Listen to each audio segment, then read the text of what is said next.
3年前，全民参与的现象级游戏《第二世界》降临现实世界。游戏中的财富、等级、装备统统于现实中出现。人类本以为是新纪元的开始，但没想到，怪物和神明也一同入侵现实。杀！诸神以吞噬、虐杀人类为荣。整个地球变成了炼狱，大部分高阶玩家深知神明的恐怖，选择向神明臣服，一起屠杀人类，以求苟活。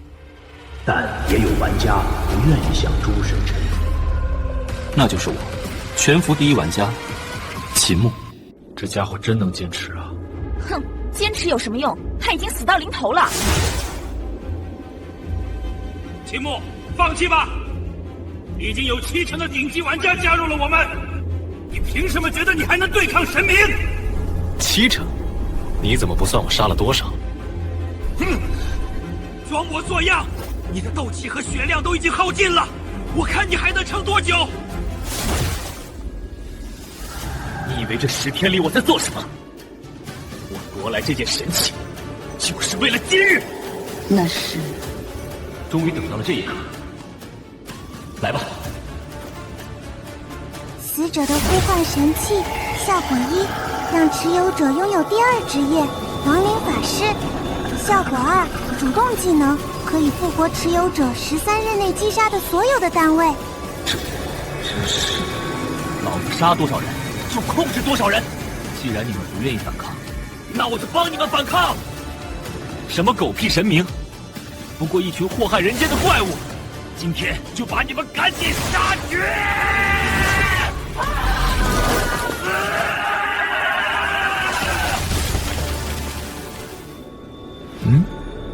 我这是在哪儿？战斗结束了？这怎么看着像是游戏世界？难道我最终没干过那个狗屁女神？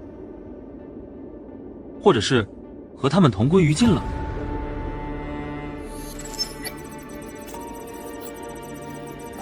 操！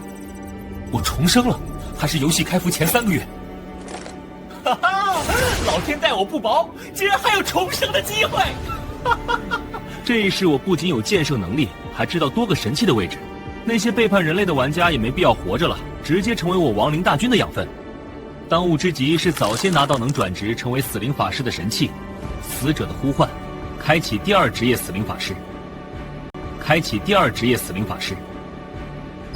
等等，死者的呼唤怎么在我的背包里？这装备连重生都不掉落，怎么还破损了？咦，我的手，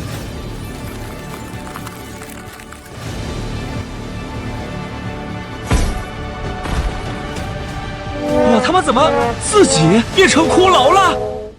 我叫秦牧，曾经这个游戏的第1玩家，3分钟前重生到了游戏开服前3个月，而且还变成了一个游戏世界中的骷髅兵野怪。这游戏距离开服还有3个月，到时候几亿玩家便会登录。玩家登录后的1年后，游戏便会降临现实。游戏世界中的这些 BOSS 也将化身神明，摧毁现实中的一切。上一世，我以1人之力拼尽全力，也没能战胜诸神。这一世，我必须早做准备。这个时间点，第2世界还没开服。虽然我现在能和重生流的主角一样，提前赚取机遇，升级加点上也会少走弯路，但我现在成了骷髅，也不知道人类剑圣和死灵法师双修的路子还能不能成。算了，走一步算一步了，至少在神入侵现实之前，我要先变得更强。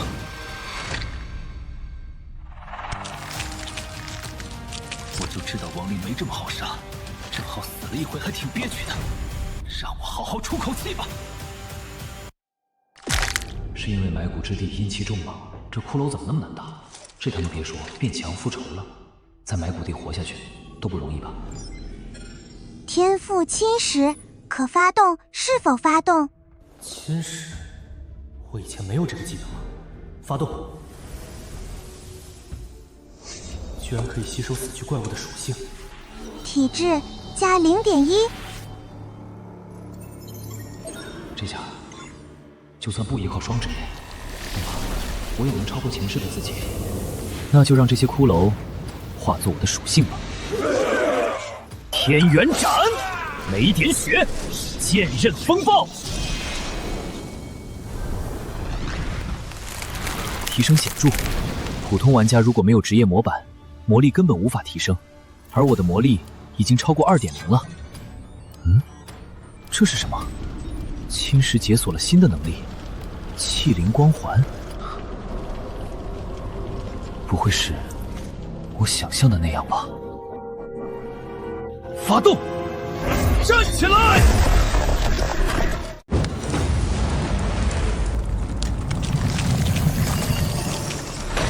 不会是我想象的那样吧？这么多，这气灵光环竟然没有操控上限，这不比死灵术强太多了？看来是在重生的时候，神器的力量和我融合，甚至得到了强化。既然我已经领先，就没必要把任何东西留给那些会叛变的玩家。等到游戏降临的时候，无论是他们还是神明，都得死。3个一组，再把尸体带回来给我，让方圆100里内的骷髅都成为我的眷属。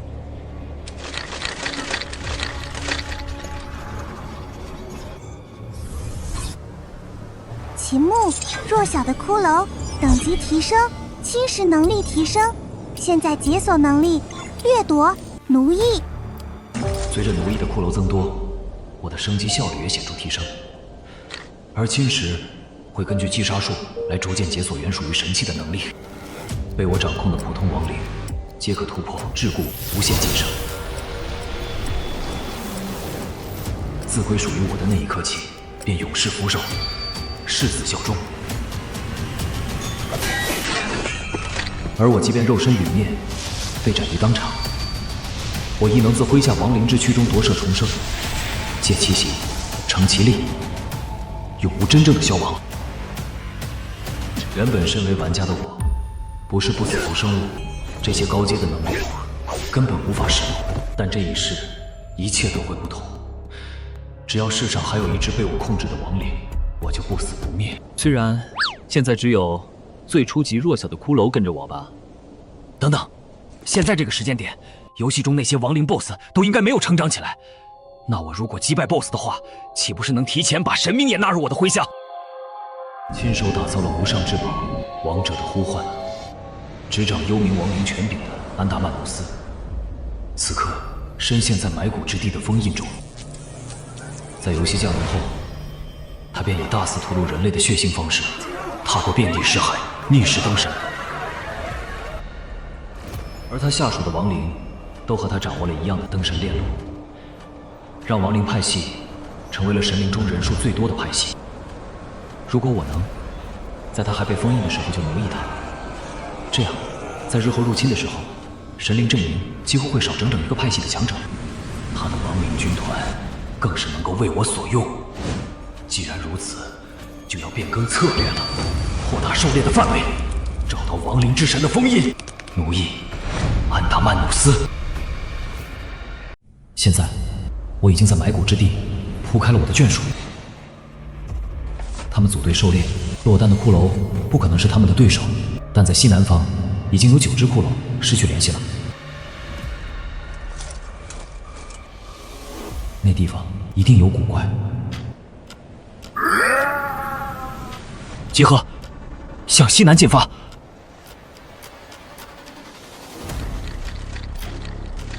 翻过这座山，这就是我的骷髅失联的地方。居然有野生骷髅开战了，让我看看他们的属性。以统帅和力量为常的精英级骷髅统领，由骷髅剑士进阶上去的精英骷髅剑士。虽然不知道他们为什么打架，但精英骷髅剑士刚好可以给我提供剑士的职业模板。虽然击杀怪物就可以获得经验提升等级，但如果能获得职业模板，除了能解锁职业技能之外，更重要的是开启晋升的道路。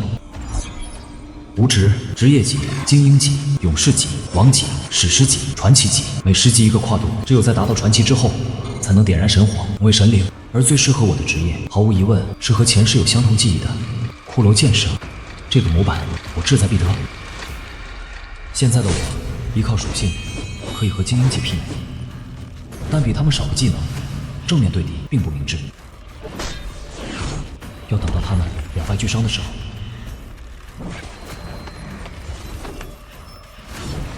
十字斩，看到这十字斩，真怀念啊，就好像回到自己还是新手的时候，也是快没血了，才舍得用技能。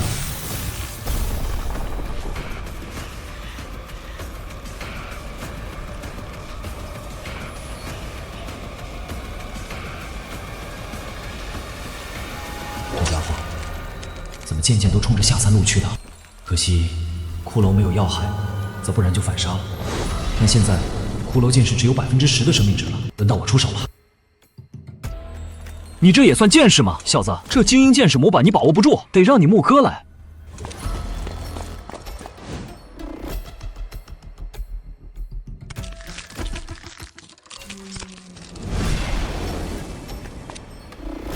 人头是我的了。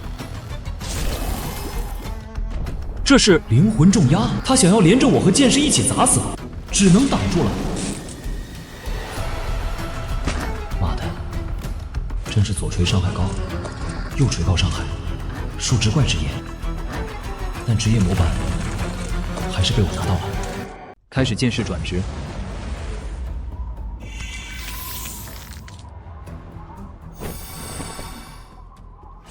职业模板融合中。等等，转职的时候我不能动。你不要过来啊！拦住他！快呀！还有85%，最后一点了，99%，他要过来了！哈，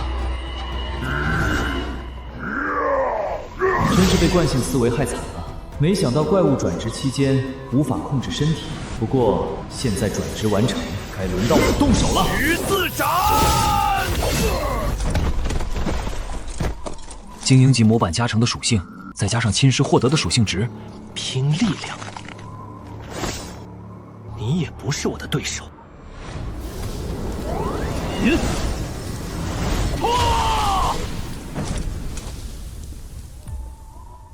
等级提升。说起来，我其实没到融合精英级剑士的等级。系统日志里写了是神器的功效，让我可以跨等级直接融合模板。侵蚀果然又衍生出了新能力。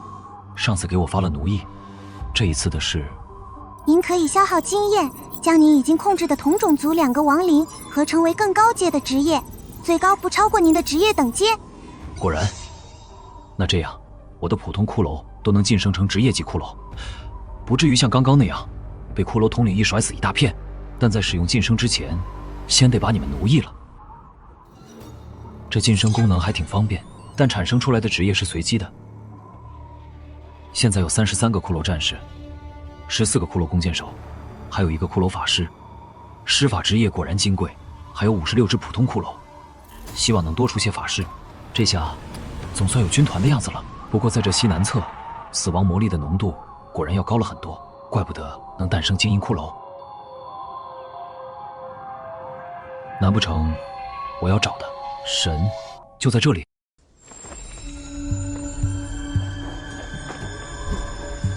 以我现在的实力，探索一番，应该不会有太大的危险。谁？你意思是死亡峡谷有危险？有意思，精英级的骷髅居然会有一定自我意识，可惜还不会说话。但危险，老子找的就是危险，跟我进去。死亡峡谷越深入，死亡魔力的浓度就在增加。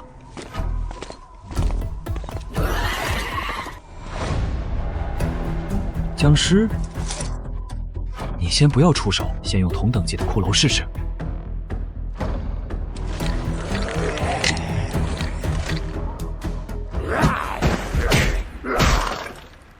果然，同等级的骷髅不是僵尸的对手。力实验完了，接下来就看看奖励吧。杀！击杀僵尸给的经验居然比骷髅高这么多，留下已知。最后试验一下奴役。奴役，居然失败了。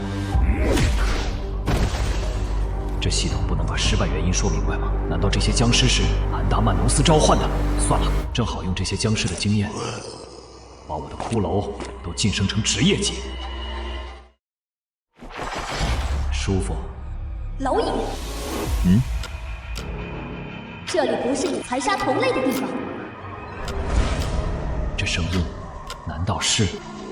滚！这副外强中干的样子，果然是他。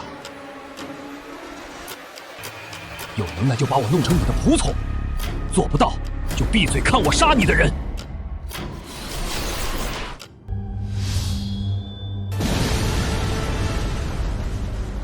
就这家伙的性格，要是能控制我，他早就动手了。现在只是虚张声势罢了。一个精英级居然有了智慧，有意思。我倒要看看你能在我的尸潮攻击下坚持多久。这个声音我绝不会忘记，前世我可听他那让人作呕的声音太多次了。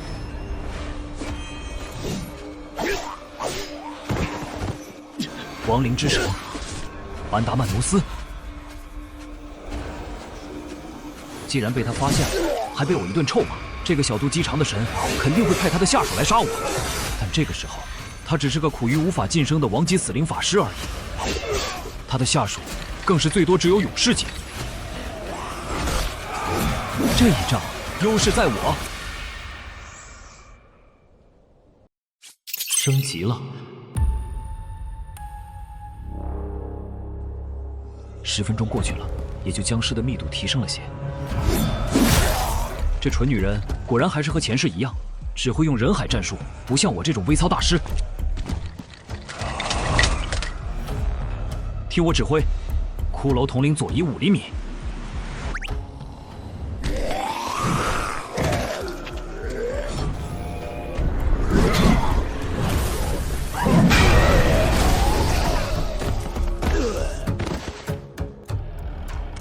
正好这些经验能够将我的骷髅都晋升成职业级。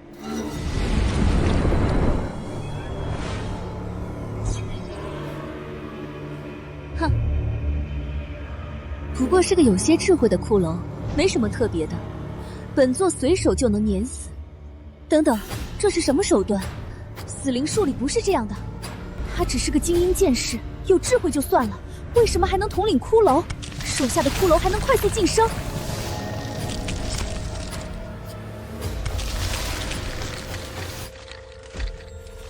小黑在。峡谷里有个不知天高地厚的小贼，带所有的精英一起，不要拖延，直接杀了他。是。这样下去，勇士级的小黑可能打不过他。我得做个问拳的打算。呵呵，再升级一批。很好，新增加了20个骷髅战士，7个骷髅弓箭手，还有1个骷髅法师。这下我就有足足76只职业骷髅了。安达曼努斯的下属呢？我都快等不及了。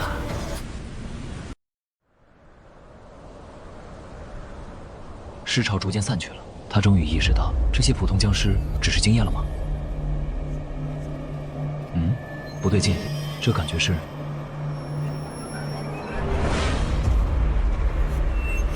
入侵者。这是勇士级的僵尸骑士。死！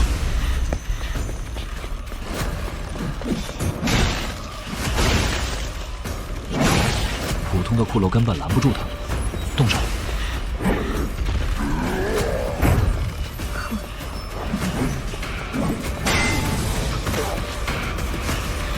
这家伙好强的力量！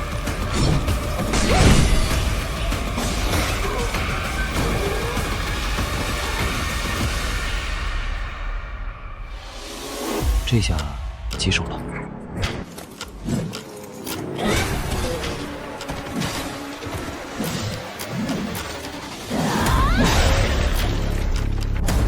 远程掩护，不要靠近他。不能迎接。擦个边就打掉我的1/3的血量，这就是勇士级，真是跟精英级天差地别。但你也不是完全没受伤。就这水平，我们磨都磨死你。十字斩，速来助。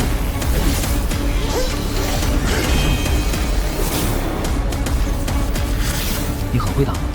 你会打有个屁用啊！出来混要有势力，要有背景。免费给你上一课，学费就不收了。保持阵型。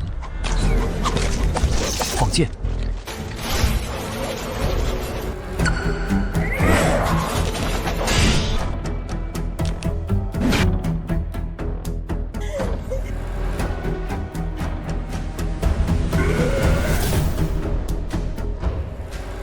怎样？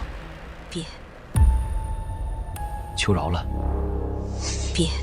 别逗你黑姐笑了。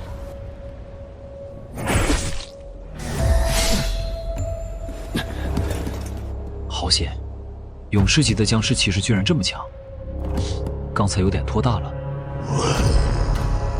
看来是那个窝囊神又觉得他行了。什么？还没死吗？他在复活？居然还会复活？如何？区区杂兵骷髅，理解自己和伟大的亡灵法师间的差距了吗？小黑可是我特意改造过的僵尸，他的复活不光能够完全恢复血量，全属性也会在短时间内翻倍。希望你和你的骷髅朋友们能受得住。闭嘴，臭婊子！你，就你这种下属打了顺风才敢出来叫嚣的弱神，还想赢我？无论在哪个世界，无论来多少次，你都只能被我踩在脚下。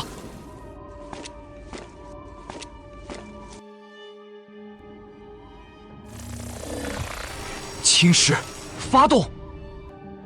就算3秒后他就会复活，但现在他也只是一具尸体。侵蚀对象实力强大，建议使用奴役，是否执行？有主人的亡灵不是不能奴役吗？不管了，立刻执行。当亡灵的主人和您足够近时，就能够捕捉到他的契约魔力，从而争夺控制权。你说什么？不对，你在做什么？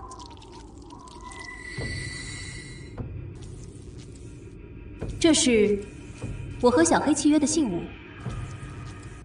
他真在争夺控制权。一个小小的精英骷髅剑士，想要和我这个王级死灵法师争夺控制权，你怎么敢的？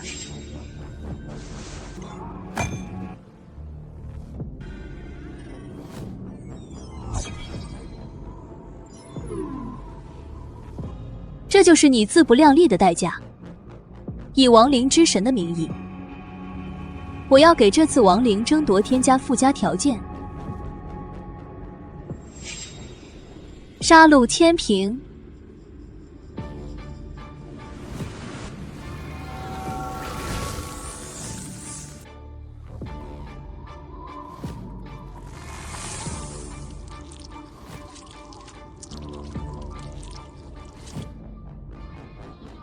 将根据双方灵魂过往的杀戮智慧生物的质量评判是否争夺胜利。拜放除了失去小黑的所有权以外，连本人都会成为对方的奴仆。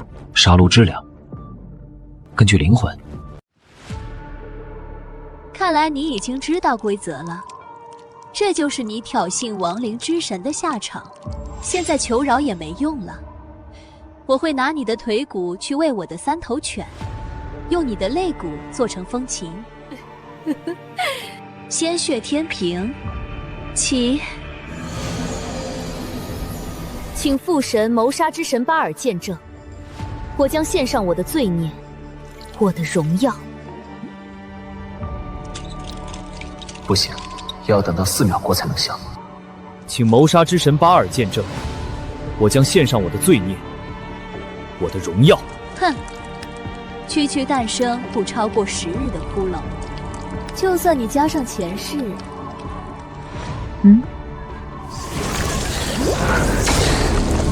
这怎么可能？你刚刚想说什么？怎么可能？我可是亡灵之神。亡灵之神？小安，你不会知道我杀了多少神的。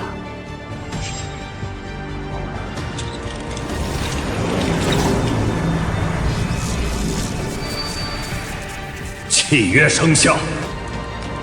叫声主人听听吧。你说什么？不对，这不对！不！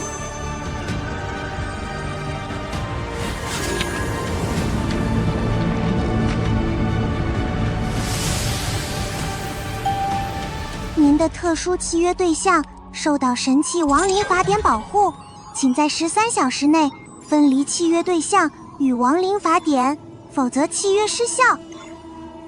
亡灵法典吗？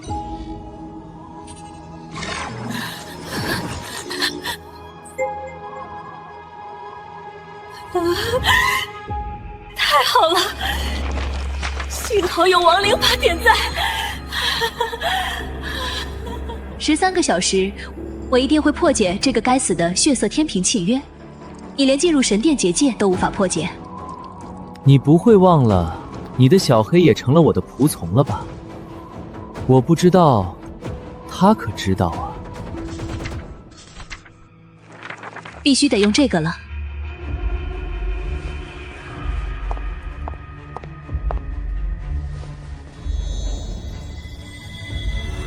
我绝对不会做一个骷髅的仆从。该死的骷髅怎么可能杀过那么多神？老年痴呆的巴尔满脑子都是杀，到现在都没苏醒。他的天平出问题了，都修不了。冷静，就算刚刚苏醒，力量10不存1，你也是安达曼努斯，跨过了无数亡灵尸骸，成为了神的法师。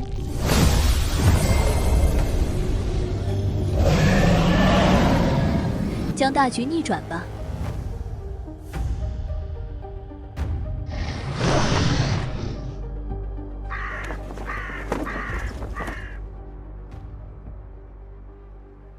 奴役了勇士级的小黑，居然解锁了新的能力，是只要召唤物达到勇士级就能解锁，还是什么别的原因？这个技能可以让我操作召唤物的灵魂，也就是说，赛伦是他的真名吗？赛伦。赛伦，您的召唤物，小黑记忆解锁中，进度10%。生前记忆重生在开服之前，虽然意味着我有先发优势，但作为玩家，我仅知道游戏发行之后的内容。但现在有了本地人的记忆，我就能更了解这个世界，找到更多生命，了解他们为什么要侵略蓝星，从内部分化他们，阻止入侵的发生。哪怕蓝星上有无数蠢货和叛徒，我也不希望任何一个无辜之人枉死在这场战争中。主人，是你唤起了我作为人类时期的记忆吗？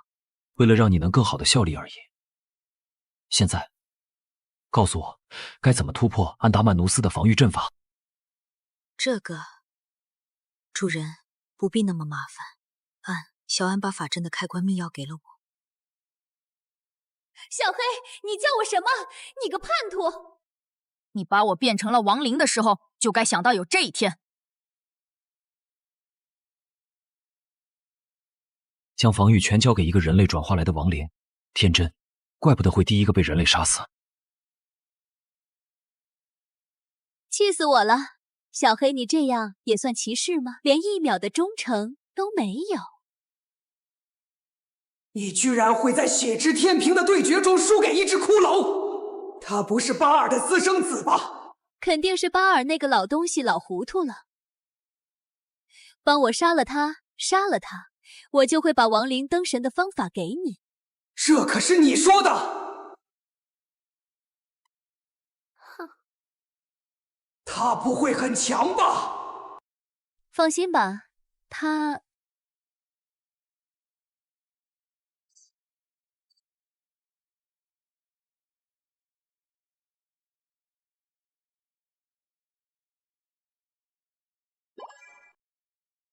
只是个普通的精英骷髅而已。优势在我，我去就回。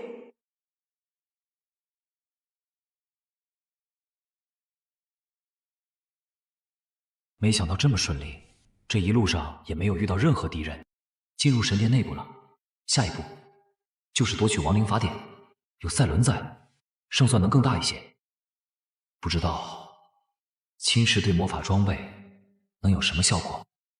虽然我现在的属性已经和前世的35级时相差无几，但据赛伦所说，安达曼努斯已经达到43级，而且是一个诡计多端的正统亡灵巫师，不能掉以轻心。赛伦，怎么了，主人？这家伙没有在神殿内部布置任何防御措施吗？他的精力主要放在了这些艺术品上，而我负责他的安全。没想到这家伙还是个自恋的艺术家。这家伙到底是怎么成为神的？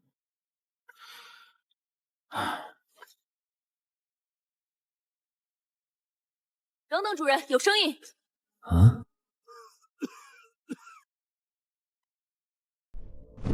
这个神殿里还有其他人吧？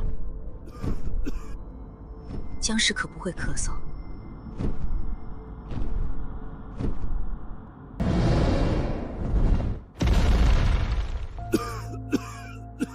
小安，你真该好好打扫你这破神殿的卫生了！怎么这么大的灰啊？你这家伙根本不用呼吸，假装什么咳嗽？还有，不准叫我小安，我很讲卫生。这只是我刚苏醒，而且卫生明明都是小黑的责任。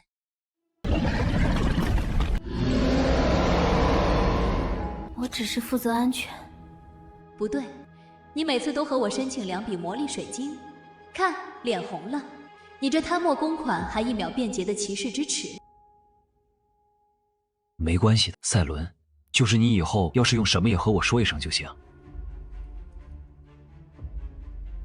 够了，我会杀了他们，然后你得兑现你的承诺。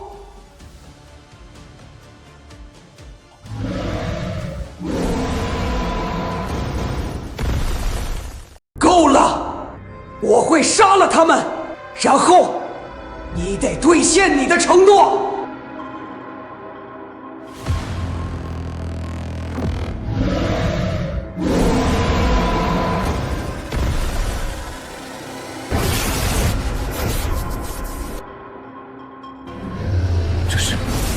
生前身为骑士时的技能，守护避阵，亡灵怎么可能用得出来？对抗龙息还是太勉强了。干得好，艾尔丽丝。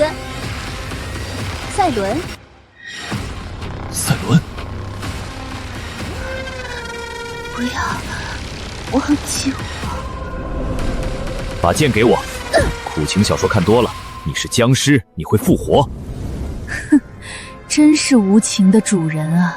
好了，站起来，轮到我们了。哈哈，我造出来的亡灵可没那么脆弱。你是哪边的？不自量力！冰龙，艾尔丽丝。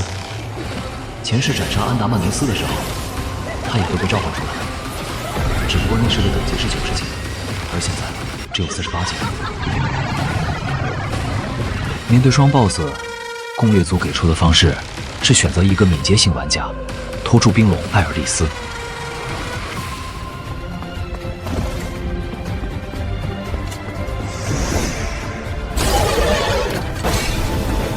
不行，我就是那个拖住他15分钟的敏捷型玩家。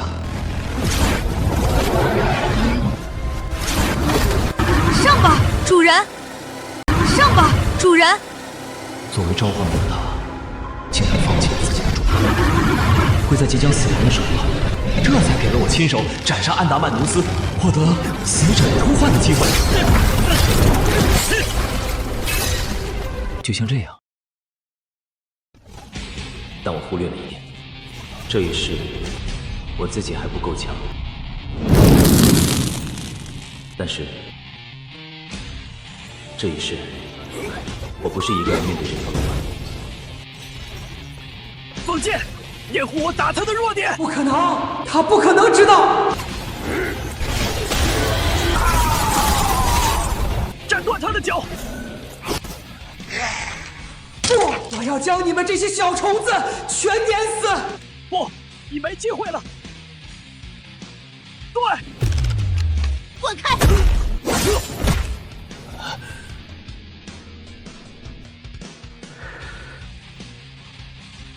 你不可能奴役我，去死吧，骷髅！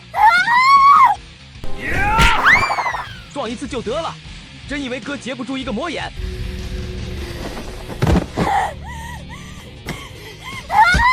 这是你说的普通骷髅？安达曼努斯，你真没用！给我断！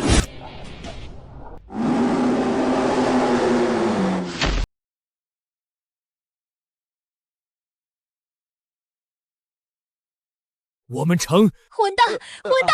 混蛋！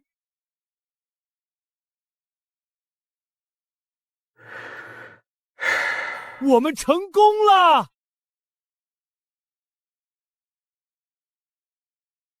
干得漂亮，主人。迟早要给你们都来一遍灵魂存取，开开灵智。算了，我可是要拯救世界的，和你们这群人机没话说。你刚刚好像说安达曼努斯需要向你兑现什么承诺，对吧？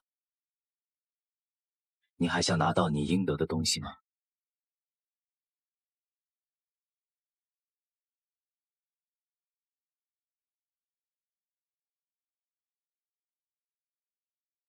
等等，这是主人，他似乎想要找回自己的脚。失去龙角就失去力量，但上一世没这么严重。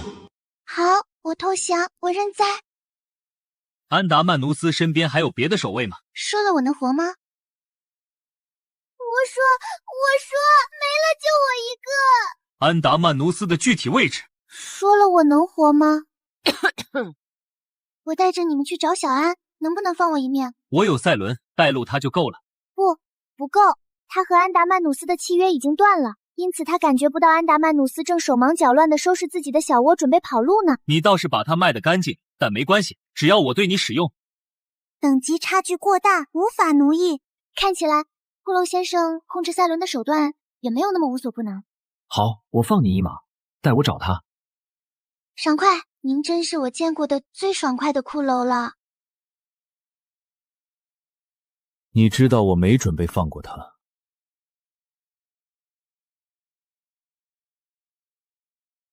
打开百界门，最多只能带体重1半的东西，但全丢了也比变成别人的奴隶好。要不是我刚刚苏醒，我的眷属都未归来，他怎么能把我逼到这一步？小安，你还有脸回来？等等，为什么你和我的契约还在？动手，快动手！你也出卖我？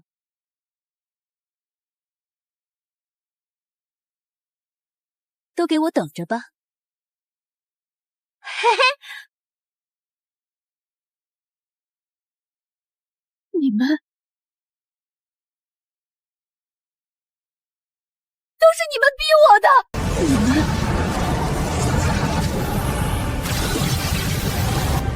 都是你们逼我的！嘀嘀咕咕的说什么呢？扁他！亡灵法典。我没事。你们没有打破这东西保护的方式吗？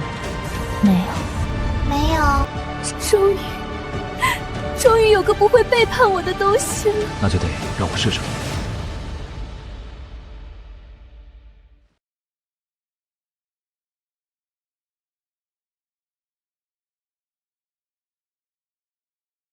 你想都别想！看来失去了一切的安达曼努斯小姐没有失去她的斗志，输给一个普通的骷髅。让你很难接受，对吗？多说无益，亡灵。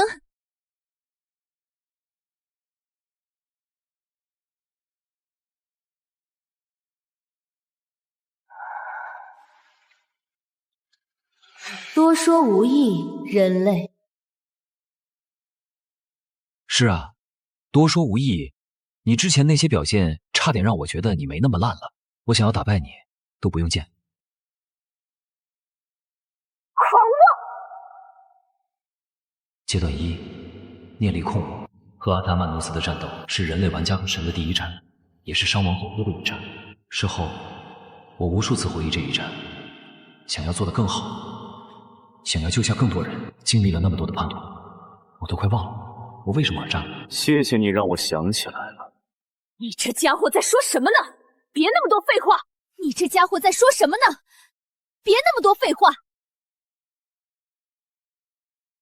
阶段2，死灵魔力雨。本来应该还会召唤冰雨，用冰焰轰炸，但现在只有魔力雨了。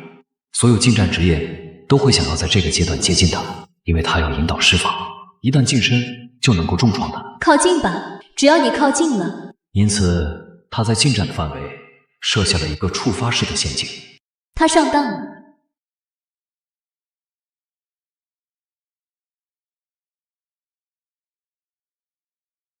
你竟然……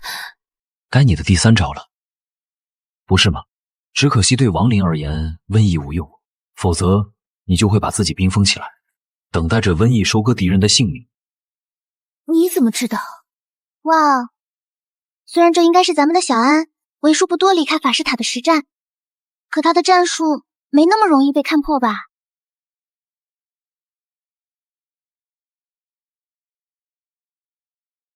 当安达曼努斯开启血之天平的时候，它的质量如同一座高山。安达曼努斯赢不了他。一座高山，所以他就召唤我过来，还说只是个普通的骷髅，那他活该挨这顿打。这次，你别想躲进那个冰壳子里面了，侵蚀。为什么？你非要缠上我？不要！等等，你的魔力为什么和我的那么相似？成为我的眷属后，你自己去探索吧。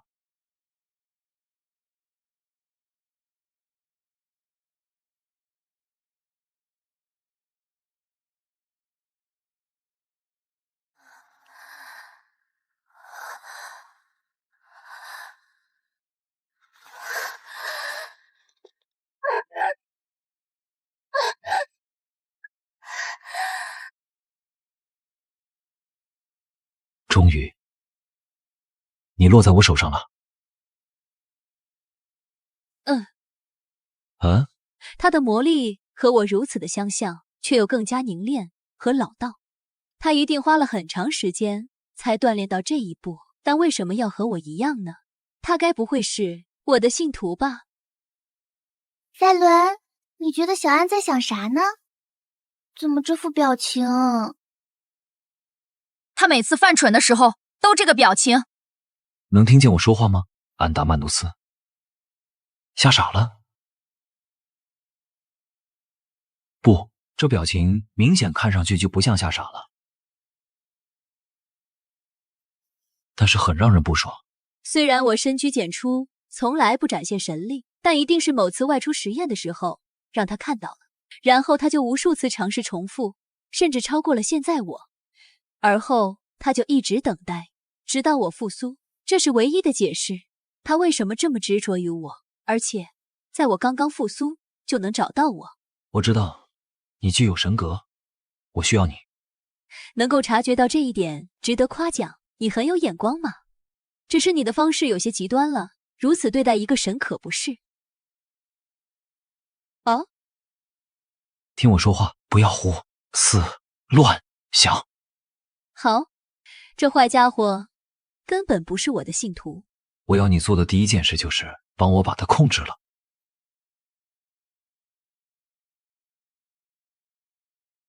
没有问题。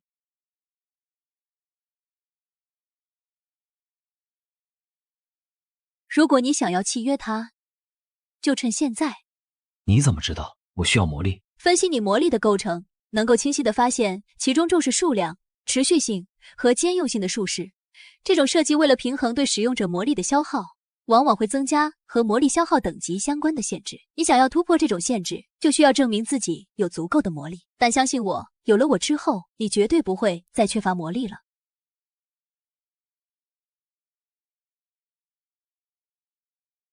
毕竟王者的呼唤是他打造的神器，他能够察觉到其中的改良空间，再自然不过了。但他目前展现出来的性格和日后那个神真的完全不同。先把埃尔利斯控制住，再研究安达曼努斯身上到底会发生什么。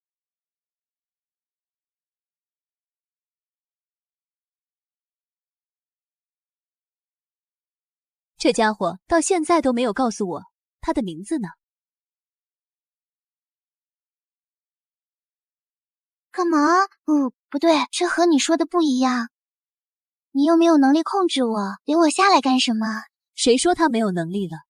小安，某条便捷的龙连1秒都没有就把我卖了，我只是还击而已。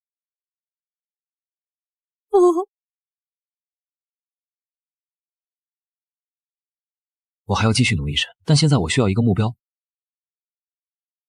说，小安，您为什么跟神过不去呢？现在是我在问。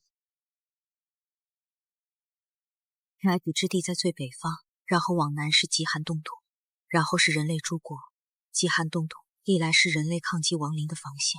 卡利俄斯每次沉睡都最早苏醒，他是寒冷、命运与冬日之神，现在应该已经恢复到50级以上的实力。50是10级的对手吗？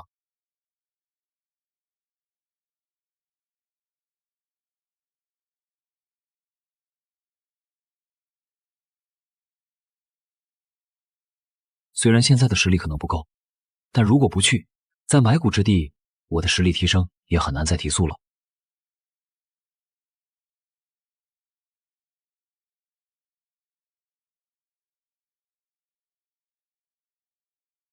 来了，他还是来了，不可逆转的循环又开始了。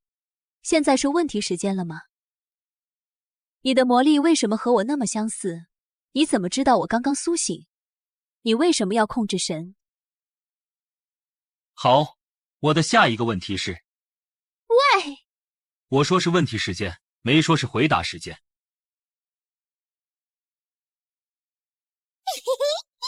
好，我要你们给我讲讲你们的生平。所以，你从来没有过侵略人类世界？干嘛？不是亡灵就会入侵的。我们有自己的生活。他从来打不过卡利俄斯，只能派手下去乱葬岗和古战场刨尸体。那他的击杀质量是怎么算的？亡灵内战和死于魔法实验的小白鼠。那他是怎么回事？我成神后旅行人类诸国，他重伤被队友抛弃在战场上，求我才转化的他。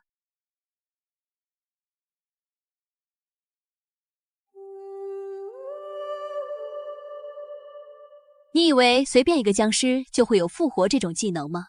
你不知道我倾注了多少心血打造它。我别的眷属都是出生亡灵，就他一个转化的。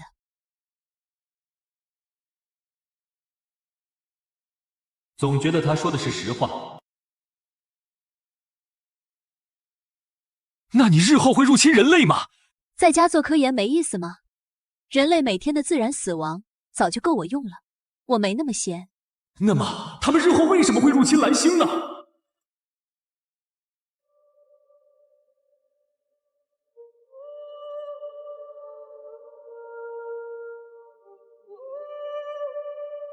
一定有什么我尚不知道的事情。如果为了拯救更多人而战，那么最好的方法就是让降临根本不会发生。你是不是窥探过未来？在有预言术存在的魔法体系里，窥探未来不是什么罕见的事情。但如果仅仅是一个片段，很可能让你产生误解。如果你想要知道更多有关预言的事情，那么最好去找冬日与命运之神卡利俄斯，对吧？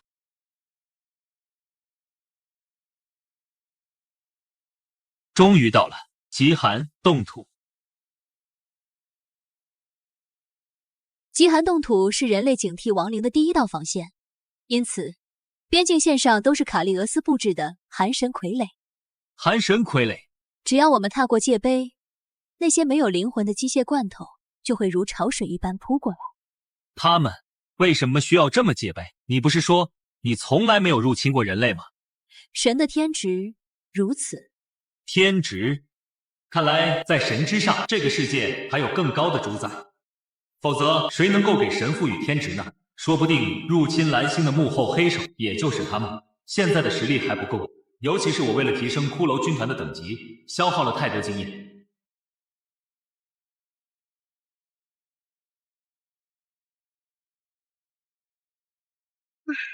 等等，你们听到了吗？主人，请站在我身后。那我呢？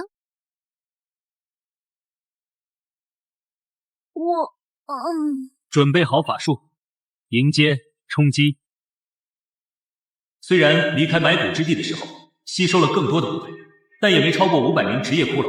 最大的问题还是我个人的等级。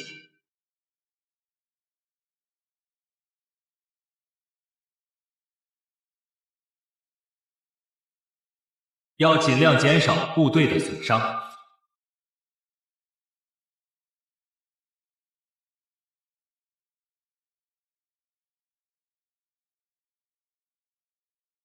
啊！但这个数量太多了。他们停下来。埋骨之地，新的王者。你是卡利俄斯？这个声音，前世我好像听过。前世不光有怪物的入侵，蓝星环境的剧烈变化，实际上杀死了更多的人类。寒风。而每当这个声音响起时，地球的温度就会进一步下降。原来是你。离开，否则你和你的骷髅只会被我的风雪吞没。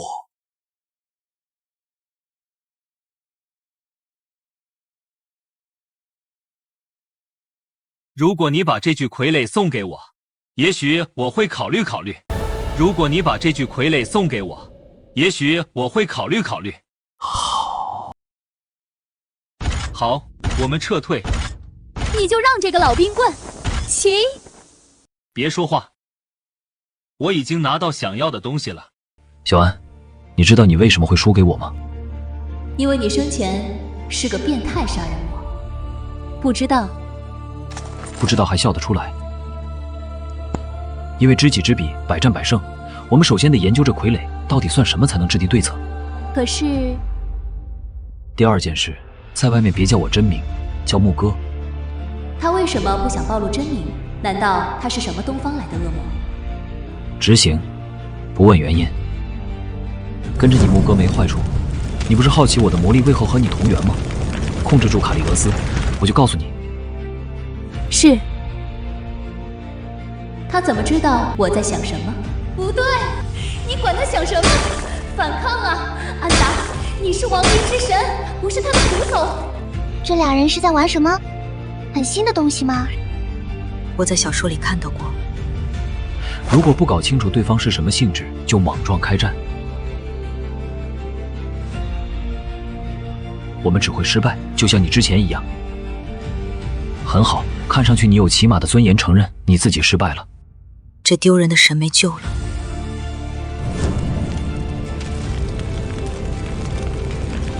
对傀儡使用侵蚀的效果，居然能够练成一件装备。这也就意味着寒神傀儡实际上是一件装备。能不能用来给我的眷属装备呢？来试一试吧，来试一试吧。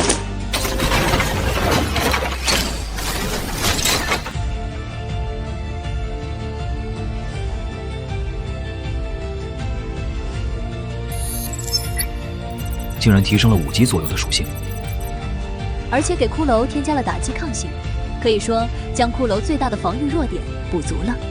打击抗性，过来。你去抗他一锤，让我来看看这盔甲到底有多大的提升。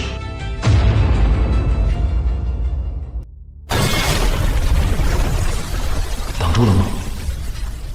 挡住了。那看来这个寒神傀儡制作的盔甲确实有用。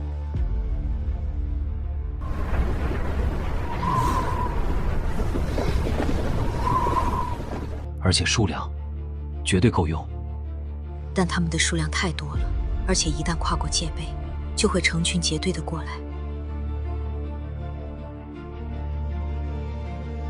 如果有办法跨过界碑不被发现，或者阻断卡利俄斯对傀儡的指挥，小菜一碟。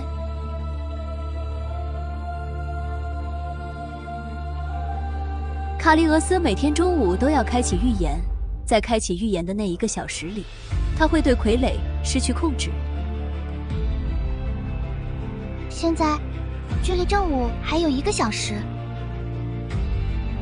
届时，傀儡就只会被动执行界碑发出的指令。也就是说，我们在这个时候入侵，打的就是一群散乱的铁傀儡而已。而且界碑发出指令的范围有限，来的傀儡数量也是有限的。这规律你是怎么知道的？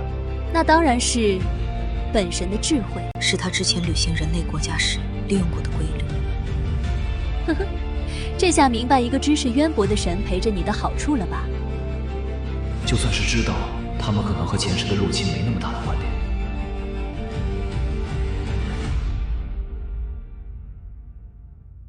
我还是做不到把他们当作朋友。做得不错。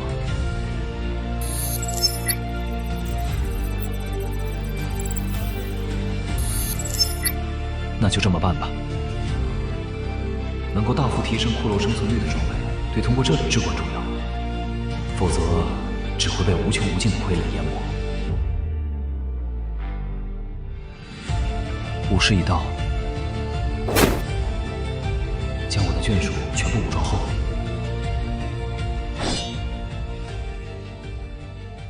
才能深入极寒冻土。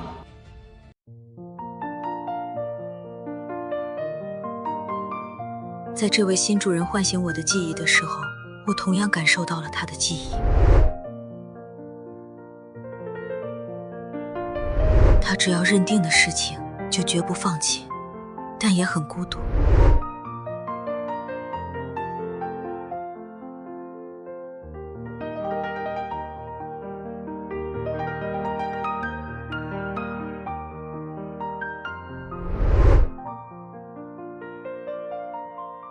在我看来，他其实和你很像，但有什么东西一直阻拦着他和我们敞开心扉。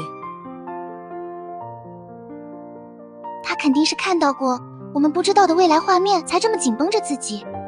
帮帮他，也是帮我们自己。解开他的心结，也能让咱们日后的日子好过些，不是？为什么是我？赛伦，你不是很信任他吗？他的魔力都和你一样，肯定最信任你。快去吧，快去吧，一会儿傀儡来了就来不及了。好，好吧。又坑了小爱一把，这孩子还是太想要别人的认可了。但有一点，我不是为了说服小安才说的，只要是他想守的东西，他就会守到底。那是我想做却做不到的事情，这一点我不会看错。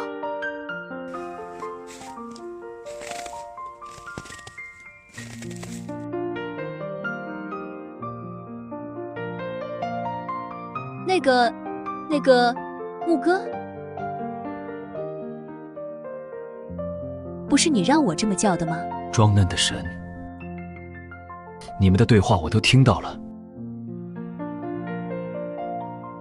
就知道瞒不过你的契约，但我们是真想知道，你到底在未来看到了什么，才会变成现在这样？你真想知道？真想，我们也想知道我们被绑上了怎样的一条船。但我现在还没法信任你们。那好，但我可不会等着你突然说相信我的那一天。我以安达曼努斯之名起誓，我会让你相信我的。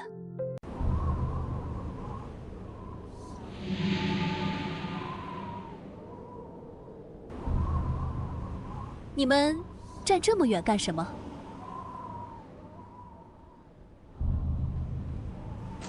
你不是让我信任你吗？加油！唉，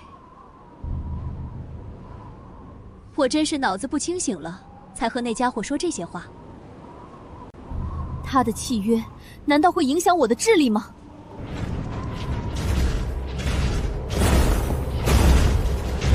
来了，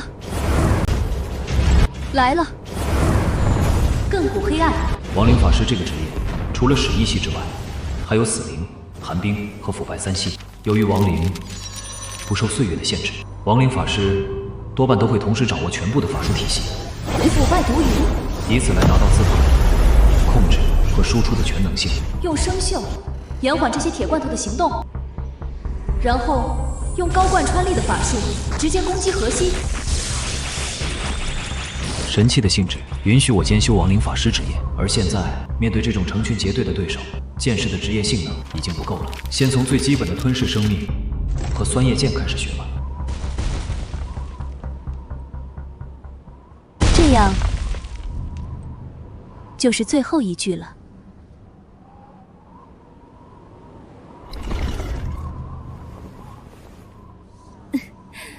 看来我的实力还是没问题的嘛。这家伙太变态了。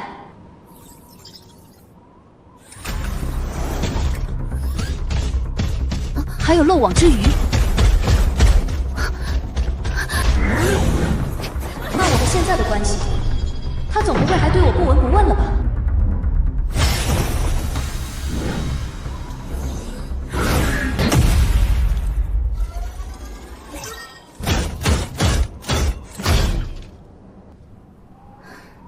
别玩了，安达，只有1个小时的时间，杀完了过来帮我们搬。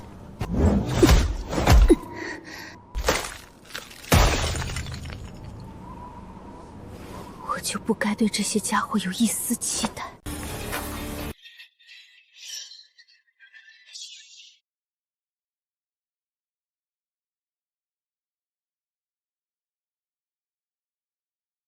不舒服。不，我说过会让你相信我，我说到做到。是吗？哼哼，这家伙开始被我迷住了。等到他彻底被我拿下的时候，我就会让他解除契约。小安彻底没救了。这就是最后一句了。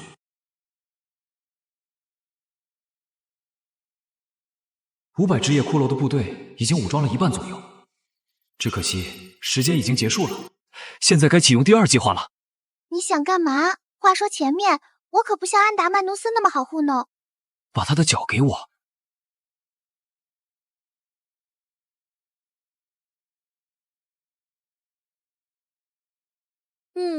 没接住。喂，那可是我的脚。如果我没猜错，你得有这根龙角才能变回去，对吧？你是说，我要你带我飞过界碑，但你要怎么用这龙角呢？吃啊，不然怎么办？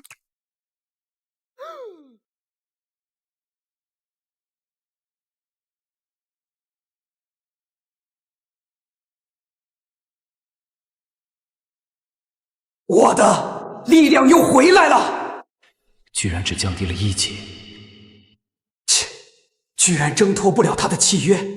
你刚刚是不是说了什么很大逆不道的话？才没有哦，主人，才没有哦，主人。切，死夹子！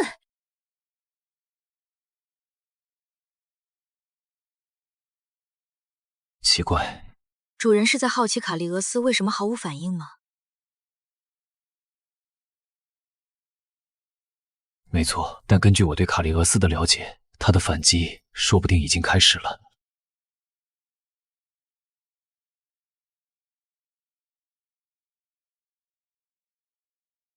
一旦进入他的领地，真正拖垮我们的可能不是寒神傀儡，而是温度。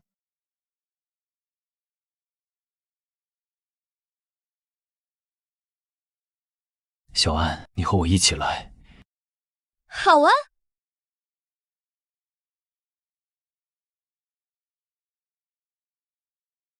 如果发现里面的气温对亡灵也有影响，我们就还需要准备抗寒的魔法。嗯。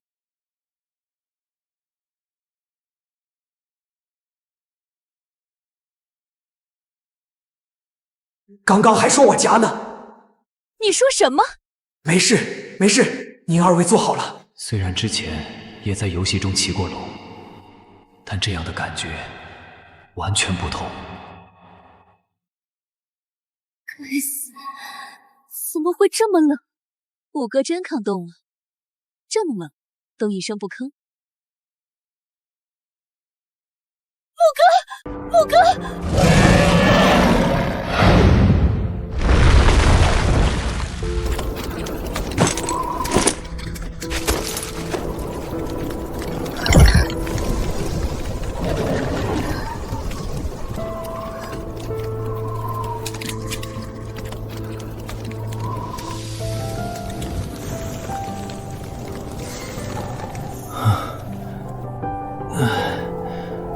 活过来了。这不是办法呀！果然，卡利俄斯已经开始了他的反击。小安，你之前提到会来这里找人类的尸体，这记寒冻土上有居民。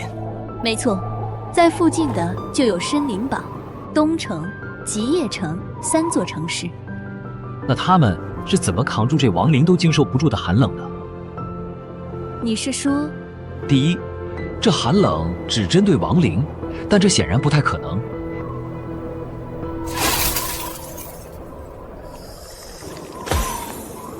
刚刚经过的那条河也已经封冻，这是整个环境的温度下降。那么第二，就是那些人类身上或者城镇里有特殊的御寒手段，而无论是哪一种，我们都可以在人类的城镇里找到它，解析它，破解寒神的严冬。没错，凑齐了铠甲和御寒，攻城的条件就齐全了。而到了万不得已的时候，也可以通过这里的居民补充兵源。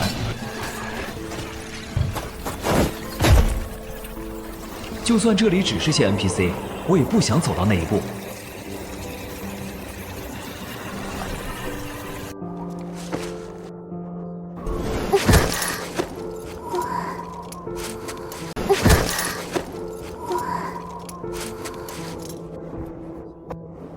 停着干嘛？耗得越久，魔力消耗就越多。得赶紧找到城市。如果我没记错，深林堡就在这个方向。终于看到了，差点又被冻成冰一次。这么冷的天还在值守，看来和我想的一样，人类有独特的御寒手段。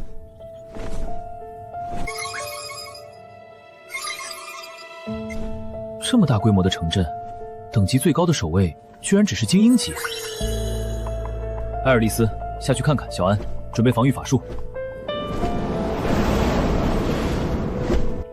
这帮居民怎么跟游戏里的 NPC 一样？啊！怪物攻城！怪物攻城！不是，这反应也太人机了吧！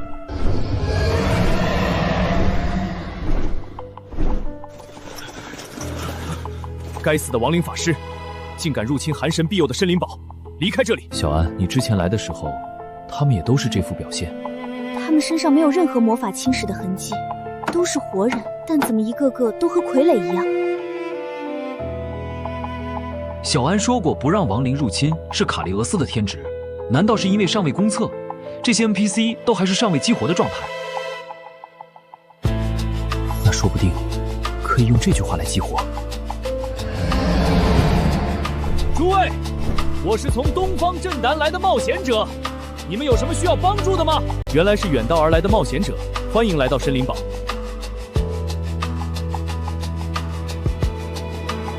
秦牧，你到底知道什么？远道而来的冒险者，您竟然降服了巨龙，真是太强大了。就近观察后 ，NPC 的感觉更重了。现在的行为逻辑，甚至还不如游戏公测后的状态。木哥，我们快点找到东西就走吧。这些人太奇怪了。他的害怕不像是装的，就算是神也并不知道这个世界会以游戏的形式降临吗？是他杀鸡的，是他的宠物。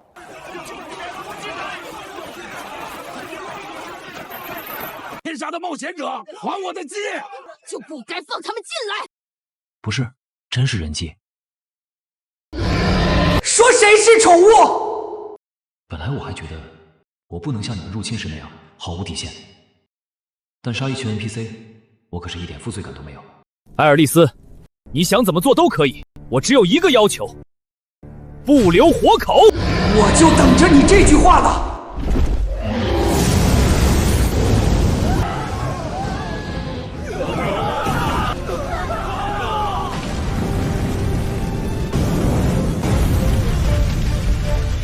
然后让小安收集一下这些人的尸体，研究他们身上到底发生了什么。平常可没有这么多素材，这些人到底为什么变成这样？不用我说，亡灵的道德底线可比我低多了。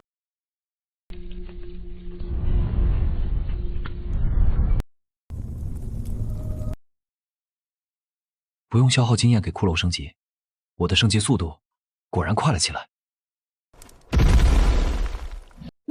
木哥，让你杀起来，你就愿意叫木哥了。下一次是什么时候？去，瞅给你骚的，检查有没有漏网之鱼去。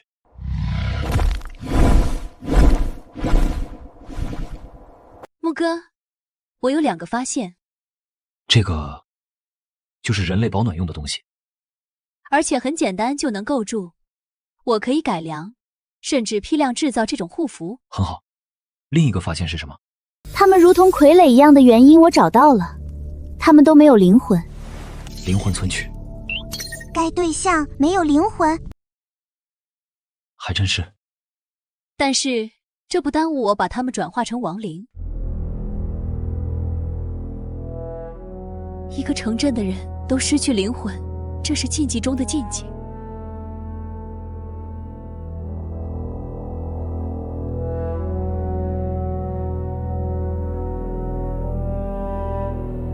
他到底在和什么东西对抗？即便预料到了会见到这副景象，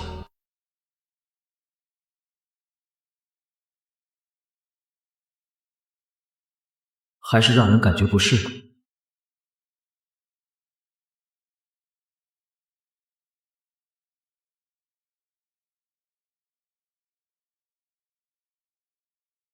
怎么事到如今，你还会心生怜悯？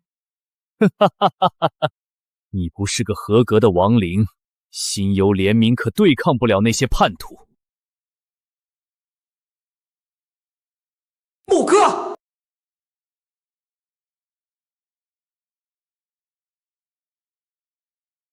木哥，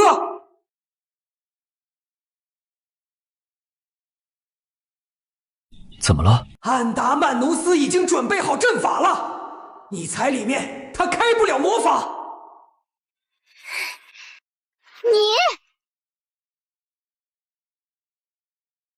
你也一样，你那4只大爪子都快把我刚画出来的法阵踩没了。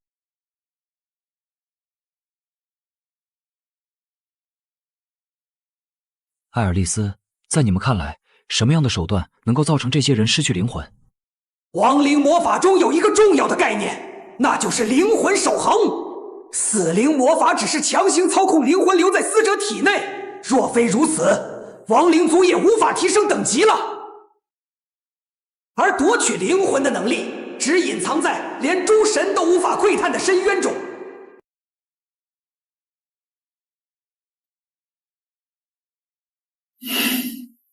准备好，这些亡灵就要来了。是，卡利俄斯大人。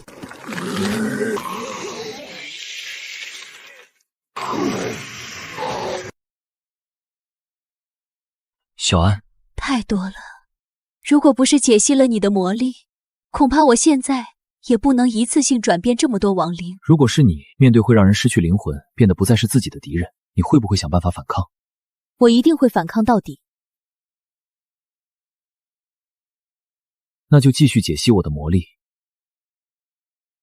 说不定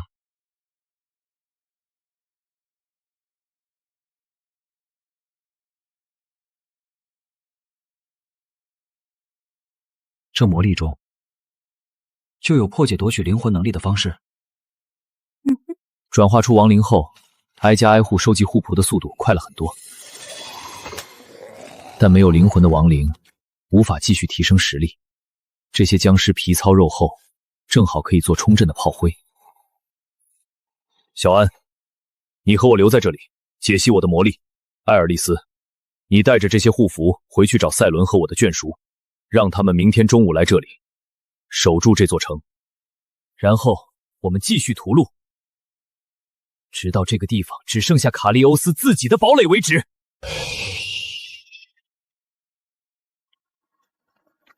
我们开始吧。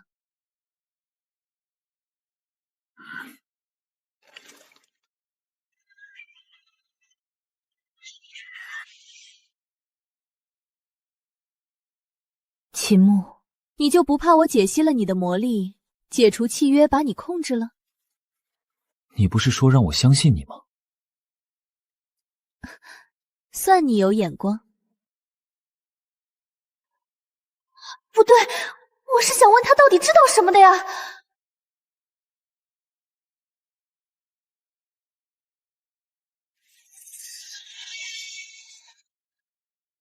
等等，这是谁留下的信息？小安，解析完成了。小安，完成了。你这看着不像是完成了，看着是我快死了。小安，无论你看到了什么，你都可以相信我。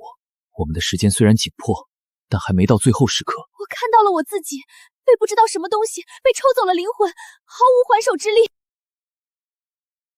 那在我的魔力中，是不是有对抗这种抽取的方式？如果有，那么基本就可以确定前世的安达蒙努斯是被控制的，而他将反抗的希望都寄托在神杖中，才让我能够借用这力量。理论上来说，难道那就是你一直想要对抗的敌人？你创造出这么复杂的术式，就是为了对抗他们？我创造的，他这么想，那就逗逗他吧。没错，这就是为什么我尚不能信任你们。面对那种恐怖的敌人，谁的忠诚都需要怀疑。对，尤其是艾尔丽丝那种墙头草。而你，我确实想要相信你。我希望你能再回答我一次，我能相信你吗？安达曼努斯，请相信我吧。那开始量产抵御寒冷的护符吧，材料自备，越快越好，至少要让我的眷属人手一个。啊？全我来吗？卡利俄斯的领土中有这么多失去灵魂的人，他和我们最终对抗的敌人定然关系匪浅，而抵抗他的寒冷有多么重要，我这是对你的信任啊，小安。好。而我也必须考虑一下自己提升实力的道路了。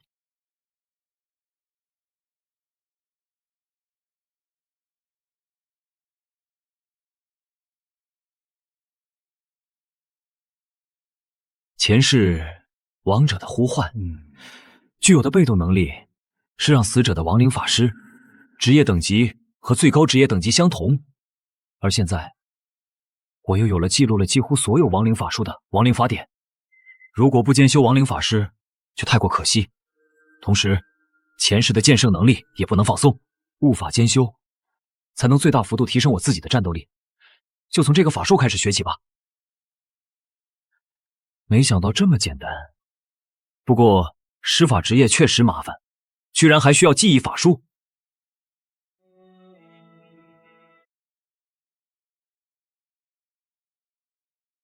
但随着记忆法术数量的增加，施法职业也会拥有比近战职业更高的上限，甚至自创法术。而且法术的灵活度也更高，针对不同的敌人也可以切换不同的属性攻击。这感觉是有亡灵和我断开了链接。牧哥，艾尔丽丝被袭击了。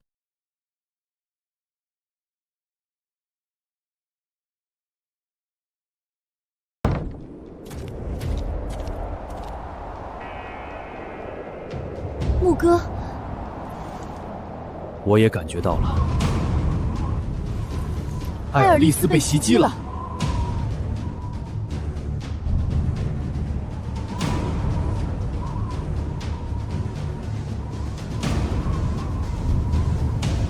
好无聊。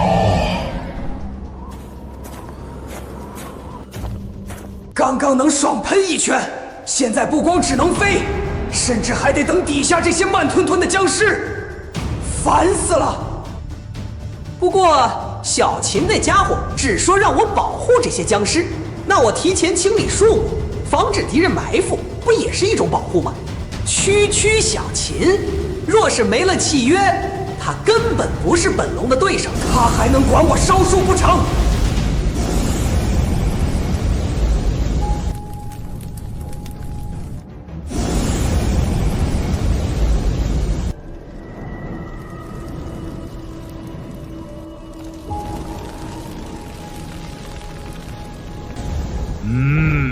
不错。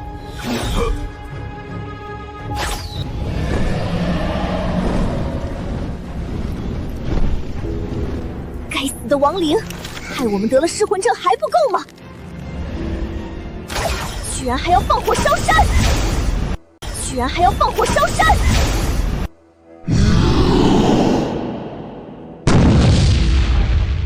这地方居然还有活人，小秦这下管不到我了。好快！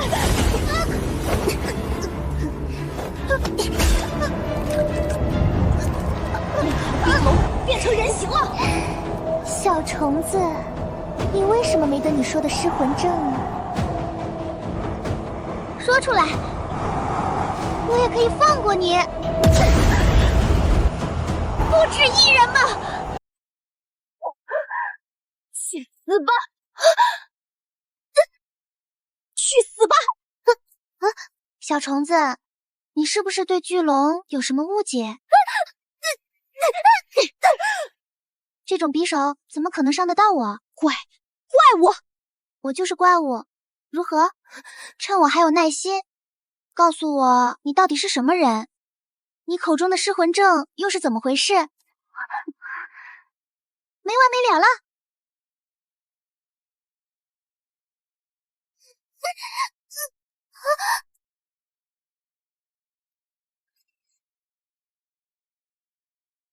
完了，虫子们听好了，如果不想这个小姑娘死，就给我立刻停手！不要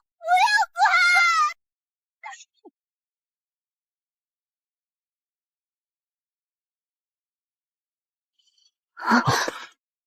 我最后问一遍，你们是什么人？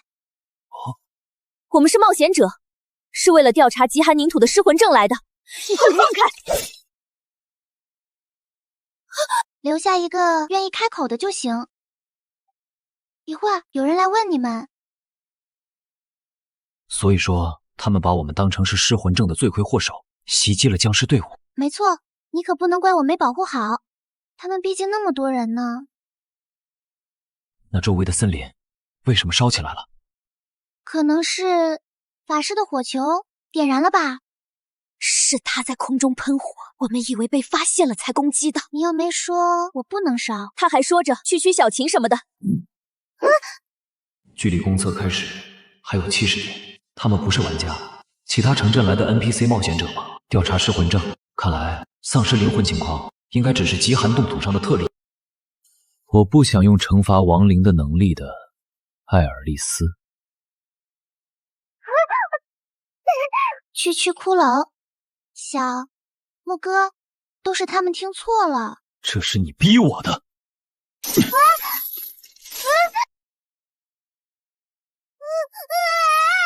你们到底想做什么？我才能提问，明白吗？第一个问题，谁给的你们委托？我们是从工会接的任务，没见到雇主。你干什么？我已经说了。不够。我们确实刺探了雇主的虚实，不是我们王国的本地人。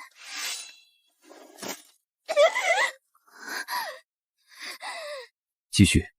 他出手格外阔绰，手上有一个刺青。我们委托了一个侦探跟着他，但是那个侦探没能传回来消息。我们知道的已经都说了，图样在我的包里。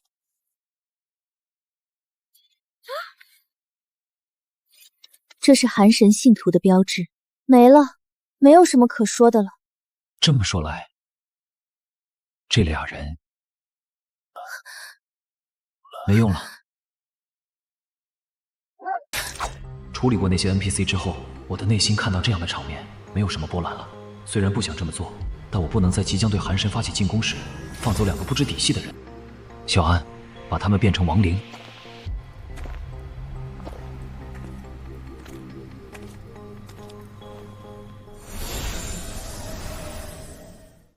我们稍后再见。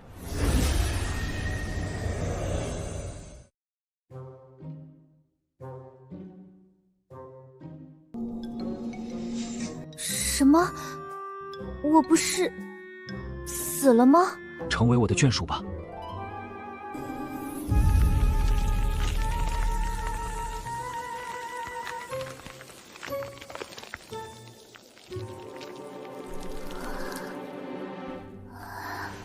我们没死，不对，是变成亡灵了。如你们所见。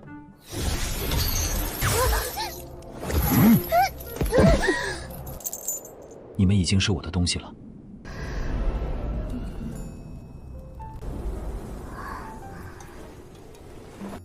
你看，牧哥对我们还是温柔多了。我还被捆在树上呢，你这家伙在说什么呢？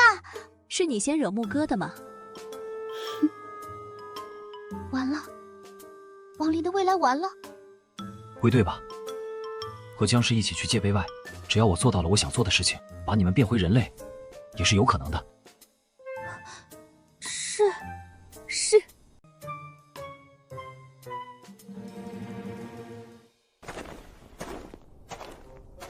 卡利欧斯到现在都没什么动作，我感觉不对。他肯定已经知道了森林堡沦陷，但我们到现在都没看到一具傀儡。他有可能将傀儡分散到了各个城中防守。如果是这样，那太好了，这样我们就能逐个击破他们。无论他采取哪种策略，只要靠近森林堡和僵尸，都逃不过我的监视。那么现在只需要继续扩充我们的军力即可。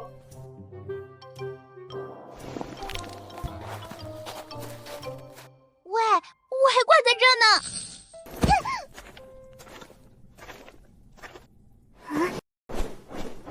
秦牧，你太坏了！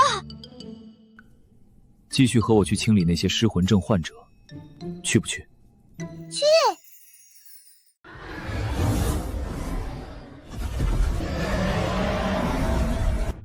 根据安达曼农斯给的地图，这就是第4个大型城镇了。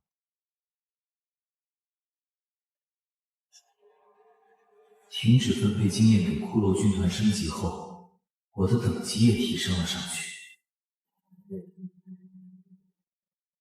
居然还有几个高等的职业者也患了失魂症，死在艾尔利斯的龙焰中了。我也终于解锁了剑之勇士的技能闪光。但令人担心的是，在这4座城内从没见过寒神傀儡。唉，看来卡利欧斯做出了最保守的选择，他选择将全部的主力收缩在城内。也好，这样我也可以集合我的主力。整整4万转化来的失魂症僵尸和500名职业骷髅，都配备了抵抗低温的寒神护符。是时候发动总攻了。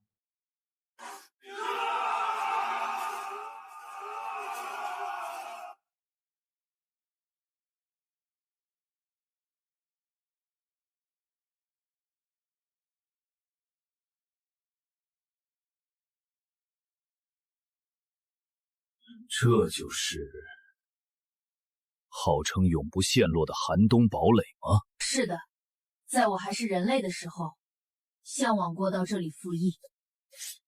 等等，主人，有人出城！埋骨之地的新王，我们又见面了。主人小心！如我所料，你并没有遵守和我的约定。新王，你失信了。怎么会呢？我这个人生平最守信了。我当时说的应该是我考虑考虑，我可没答应你一定会退兵。不过没关系，现在我可以给你一个新的提议。如果你现在自绝于此，我就让你的子民们安息，如何？一群失魂的傀儡罢了，你休想拿他们威胁我。你果然知道失魂症。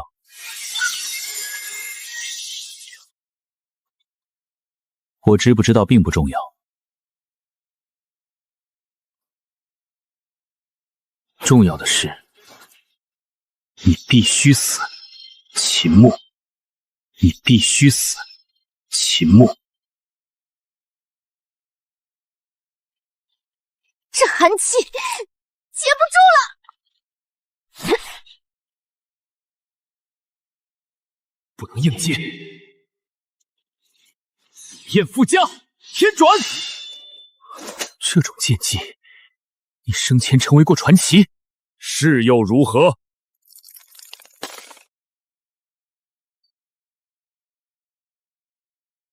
它像一块冰一样碎了。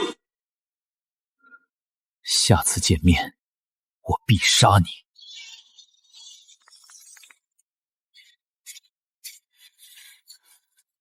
应该只是他的一具分身。分身的手臂有那种图案。难道说下委托的就是卡利俄斯本人？可如果是他本人造成的失魂症，又为何需要他人来调查呢？奇怪，但也只能向他本人去求证了。准备，攻城！堡垒的地形看着就易守难攻，但那是对没有龙的军队来说的。埃尔利斯，速战速决！他刚刚将赛伦打入复活，想不到我们直接发起猛攻。只有迅速将战场拖入巷战，才能发挥出亡灵越战越勇的优势，无需顾忌使用什么手段。等我和埃尔利斯升空后，你立刻带着主力骷髅准备配合我攻城。既然你已经说无需顾忌什么手段了，那就让你看看亡灵之神法力全开时的战争潜力吧。祭坛、构筑、器械、搭建，我的力量增强了。死亡祭坛提升战场范围内亡灵的移动速度，黑暗祭坛战场范围内的低阶亡灵会缓慢复生，复生祭坛会将刚刚死去的尸体转化为亡灵。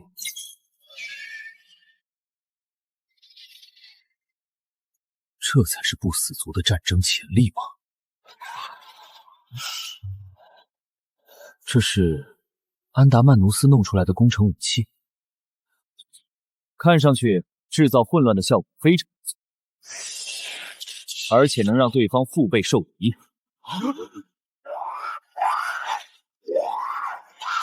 地面推进的进度有没有拉下？我提升的骷髅实力完全可以无视剑簇。尽管城内也组织了魔法反击，但在安达曼努斯的魔法防护面前，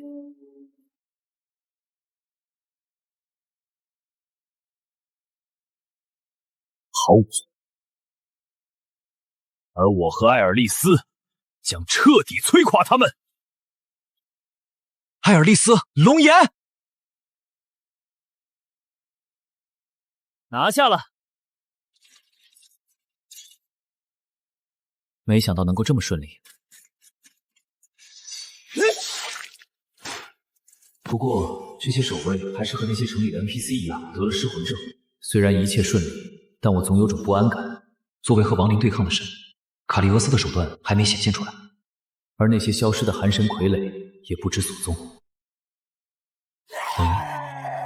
这两个守军看起来不太一样。守军的等级平均也就15级，这两个人都达到了40级，也就是说，这个男人能给我提供王级的职业模板。他们的配合相当默契，难道并没有感染失魂症？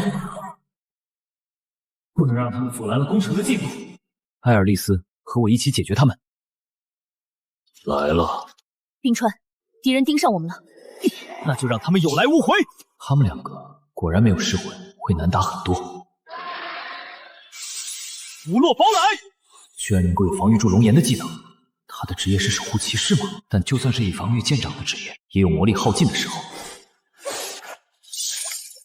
躺得好！那条冰龙居然在保护那个只有勇士级的骷髅，虽然不知道为什么，但这应该是个机会。如果没有失魂，那么也就会有人类的弱点。先试试这样吧，酸叶剑，没用的。什么？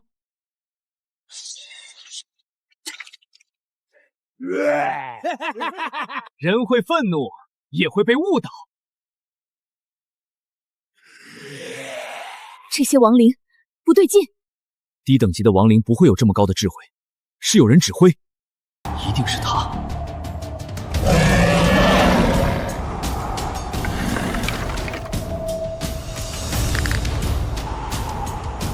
艾尔丽丝，那个骑士盯上我了。明白。冰封，掩护我。防御技能是盾牌的能力，真实职业是剑士吗？正好我缺一个王级剑士转职。来了！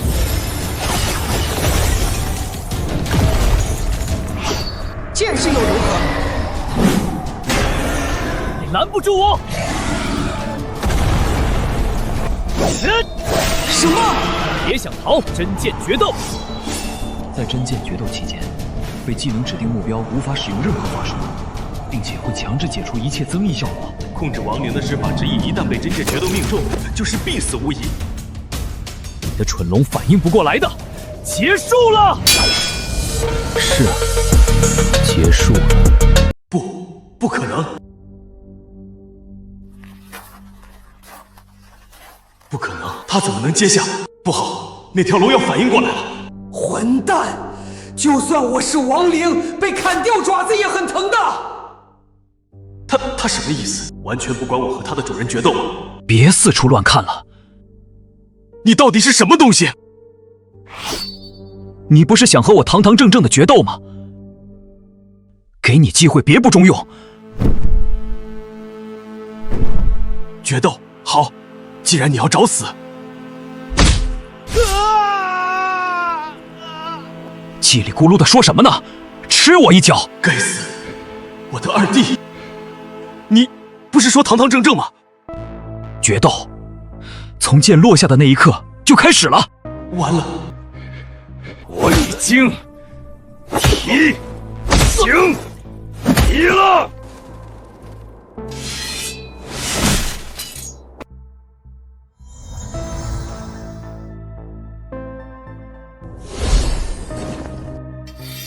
能够斩断龙爪的剑，这个不能放过。凛冬之爪准按金装备特性，断钢皆位格低于此剑的金属之物都会被斩断。果然是好剑。杀了他之后，等着小安布置好的亡灵祭坛，把他转化成亡灵，我再奴役就可以了。不！好了，现在只剩下个法师了。冰川，你们都要付出代价！你们这些不该存在的怪物，都去死吧！冰风暴，都去死吧！冰风暴！他居然能放出这么大规模的魔法，而且冰冷的环境提升了法术的威力。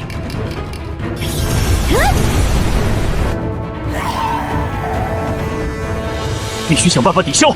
艾尔丽丝，用龙眼！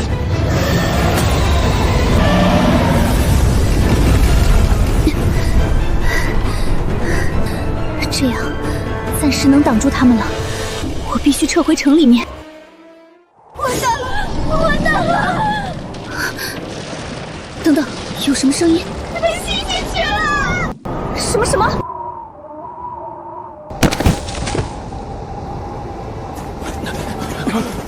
冰封大人，快救醒冰封大人！没有他的传送，我们都得死。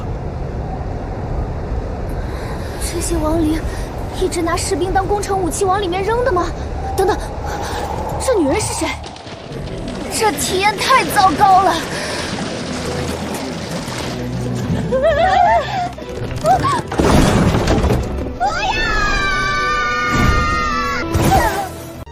不过，果然是因为变成了亡灵，就算是这样，也没受什么伤呢。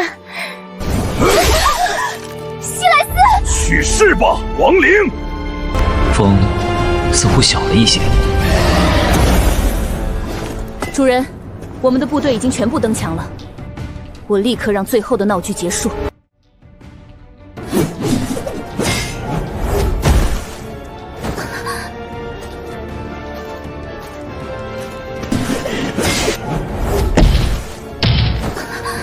雅拉和西莱斯，对吧？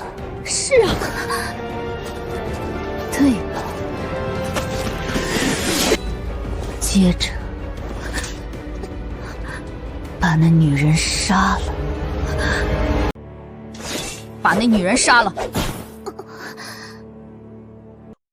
我吗？干嘛？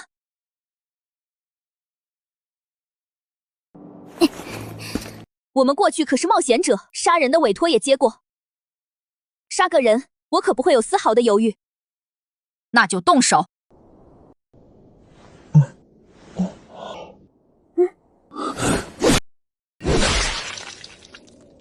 如何？该死，他好像发现了。雅拉，你的职业不是弓箭手，而是盗贼。不错的把戏，可惜用错了地方。看你一副骑士的打扮，你就那么心甘情愿的在一只骷髅手下做亡灵，做人类的敌人？狗屁骑士！想讨好你的新主人，就对同族赶尽杀绝！我诅咒你！你们会懂的。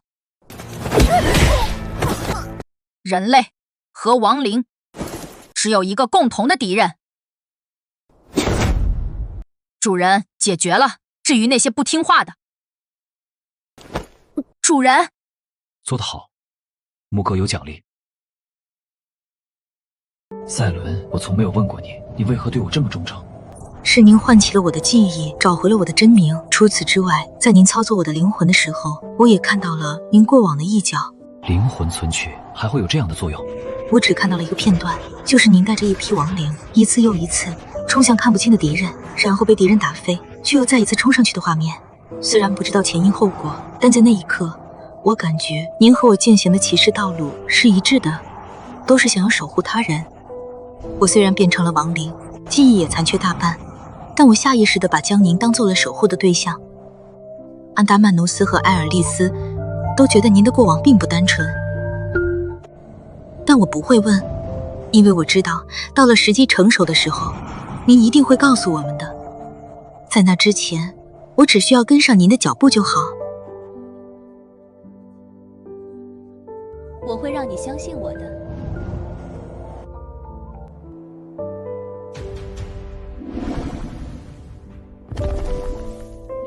没事吧？知道了，你去将小安和艾尔丽丝叫过来，在向寒山王座继续进发前，我会告诉你们我所知道的事情。是，主人。主人意外的单纯呢。赛伦，你这家伙上一次我见你这么笑，还是看到了画本小说的续集。变脸真快啊，你这家伙。让小安过来，主人终于要把他看到的事情告诉我们了。我早就到了。话说小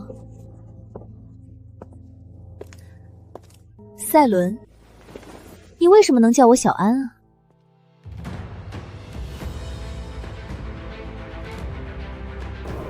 不到半日就拿下了城墙，这个速度已经有些超出预料了。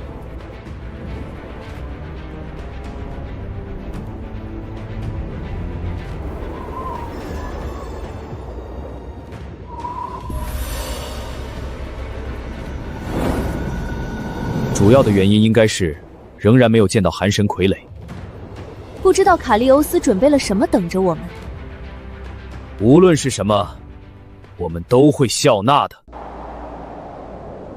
主人，牧歌，你不是说要告诉我们所有你知道的事情吗？我说到做到。你是说，还有另一个世界？那个世界才是你的家乡，而且那个世界马上就要和我们交汇了，而且是我们主动入侵那个世界。而且在那个时候，我们和现在不是一个人。不过，你还是在最后逃跑了。我们算是你的敌人吗？那是我最开始的想法，但我现在确定了，那些入侵者和你们不是一人。再加上神确实被某种更高的存在赋予了天职，幕后黑手恐怕另有其人。而现在我要做的，就是在一切无法挽回之前，阻止这一切。而且，我很高兴有你们和我一起。婆婆妈妈的家伙，说的跟我们不答应，你会放我们走一样。好。从此我们之间不再有隐瞒。所以，这么强的灵魂控制术，真的是我编写出来的。我果然是天才。好了，现在我们需要将注意力集中回如何攻略寒神王座了。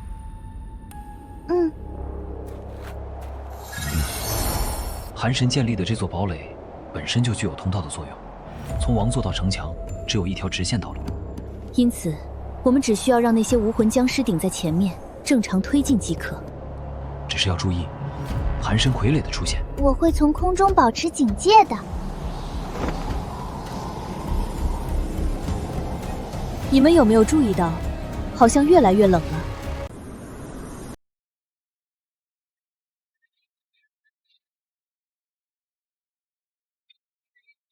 卡里俄斯，你究竟在等什么？你为什么一定要杀死我？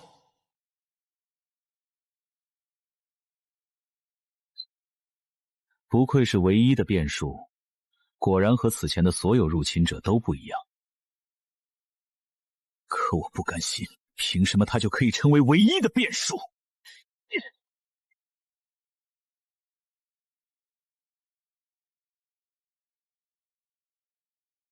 我不相信，我不相信！对这些亡灵的让步结束了，寒冬堡垒会成为你们的坟墓。小安，我怀疑他失效了。不可能，他们至少能顶住1个星期。但感到变得更冷是一个不争的事实。如果不是护符失效，那就是气温低于了它能够保护的温度了。这不是普通的低温，队伍最外围的僵尸已经被冻住了。很不对劲。不对，立刻把埃尔利斯叫回来，寒神的反击开始了。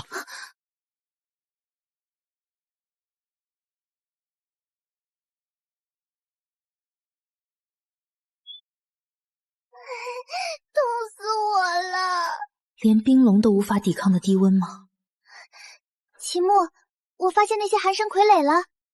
他们不会都在城外吧？你怎么知道？看来这里已经被卡利俄斯诅咒，我们马上就会被全部冻成冰雕。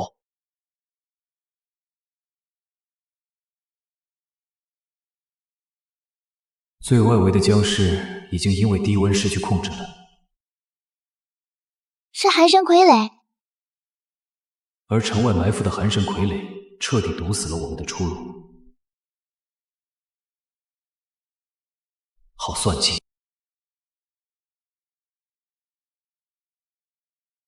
这个结界还能撑2分钟，但亡灵魔法本来就没有太多适合应对低温的法术。2分钟够了，我们必须在2分钟内攻进去，逼他解除寒冬，否则我们就只能被冻硬打碎了。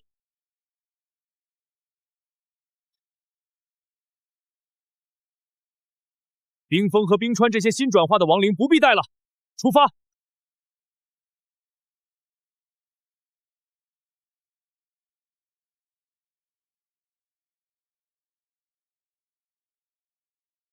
飞起来果然感觉更冷了。卡利俄斯针对了艾尔利斯，至少我们到了。不行，太冷了，我的翅膀已经开始结冰了。那我们更要加速了。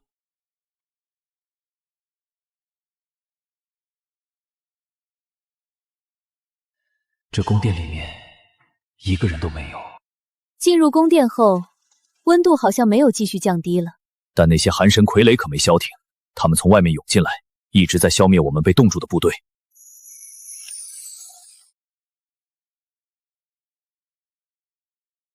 看来卡利俄斯亲自来欢迎我们了。我知道你也委托了外地冒险者调查失魂症。卡利俄斯，城内的失魂症如果和你无关，那我们不必是敌人。我并不在意失魂症，我在意的是你。我当然知道失魂症和你们没有关系，和亡灵打交道了数千年，你们有什么本事我太清楚了。其实你们屠杀那些得了失魂症的人，我也并不在意。那你为何认为我必须死？你不是这个世界的人，但你和我一样知道那些诸神之上的存在。你果然知道他们的存在。我当然知道。你以为失魂症是怎么来的？你以为我为什么没去入侵你的世界？秦牧，是因为每一次我都在这里对抗那些诸神之上的存在。每一次？你以为这些事情发生过多少次？无数次了。每一次轮回，他们抹去我的记忆，再允许我用预言能力看到一点希望，然后拼命的去准备对抗他们。预言告诉我，会有一位命定的死者杀死他们。我就为了这句话坚持了不知道有多少个轮回，但最后留给我的只有失败。那这一次，你为什么还有记忆？因为你。我？每一次我失败后，他们就会夺走一位我人民的灵魂，这就是失魂症。他们借此来嘲笑我。我原本找不到历代的我留下的记录。直到那天在界碑见到了你，我当天就找到了那些记录，所以你就是那个变数。救世主，那我呢？那我一直以来的坚守又算什么？难道就为了让我成为你的助力？凭什么？但现在你一直以来期待的复仇时机到来了，不是吗？我为了这个预言曾经奋战千百遍，你若连此刻的我都无法战胜，我怎么相信你能战胜他们？所以到最后还得是手底下见真章。闭上嘴，向我证明你自己吧，救世主。那就来吧。必须在屏障失效前让他停止施法。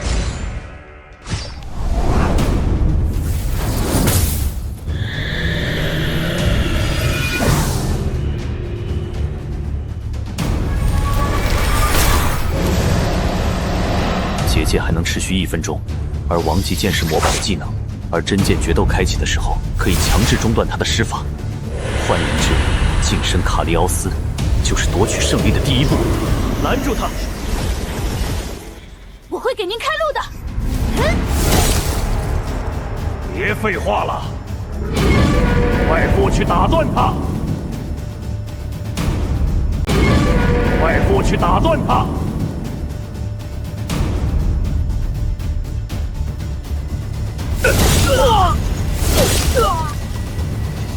不好！